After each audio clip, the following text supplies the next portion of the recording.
Possibility ہے کہ شاید 30 روزے ہو جائیں اس دفعہ، پاسبل ہے. سو وہ کہتے ہیں کہ جمعے کے بعد ایک آخری جمعے کے بعد ایک نماز پڑھی جاتی ہے جس میں آپ کی ساری نمازیں پوری ہو جاتی ہیں.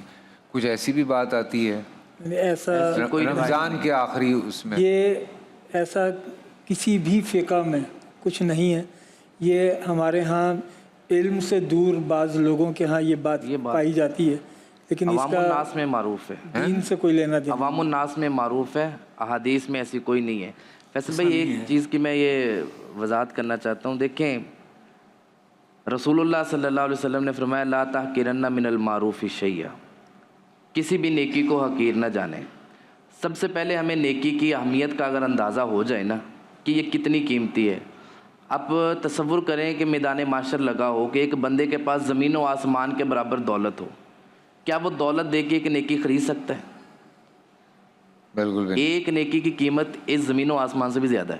واہ، اتنی قیمت ہے. واہ. اس رات میں آپ کو جو بھی نیکی کرنے کا موقع ملے، بچوں کی تربیت کرنے کا موقع ملے، بچوں کو کوئی بات سکھانے کا موقع ملے، گھر والوں کو سکھانے کا موقع ملے، دوستوں کو بتانے کا موقع ملے، مسجد میں ملے، جہاں بھی آپ کو نیکی کا موقع ملے اسے چھوڑے مت. سبحان اللہ، سبحان اللہ. یہ بہت قیمتی ہے. ہاں بالکل. میں وہ اس لیے بھی کہہ رہا تھا کہ اب اکثر نا ایک بڑا مسئلہ ہو گیا ہے. ہم لوگ جب کبھی ایسے جگہ پہ چلے جاتے ہیں، ہم جیسے جو لوگ ہیں، ابھی وہ ہمارے ایک بڑے پیارے ایکٹر ہیں، وہ حج پہ گئے ہوئے، اس پہ عمرے پہ گئے ہوئے تھے، حج پہ کہہ رہا ہوں. تو وہ بیچارہ اپنی ماس واس لگا کے نمازیں پڑھ رہا ہے، قرآن پاک پڑھ رہا ہے، لوگ اس کی تصویریں کھینچ کھینچ کے انٹرنیٹ پہ ڈالے جا رہے ہیں. اور وہ اتنا مجھے برا لگا. میں نے کہا یار کتنی غلط بات ہے.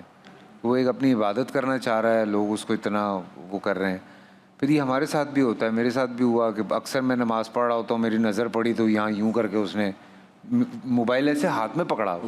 نماز ختم ہوئی، میں نے کہا بھائی تو نماز پڑھ رہا ہے، تو ویڈیو بنا رہا ہے یار. مطلب خامخواہ غصہ چڑھا دیتے ہیں نا. تو یہ حضرت اس پہ کیا کریں؟ اب یہ ہو رہا ہے. اس میں بنیادی بات خود بھی ڈسٹرب ہو رہا ہے، ہمیں بھی ڈسٹرب کر رہے ہیں. جو لوگ وہاں پر یہ کر رہے ہیں انہیں یہ سوچنا چاہیے کہ ان کے نزدیک یہاں کی حاضری سے آپ کی مراد کیا ہے، یہاں کی حاضری کو آپ سمجھتے کیا ہیں.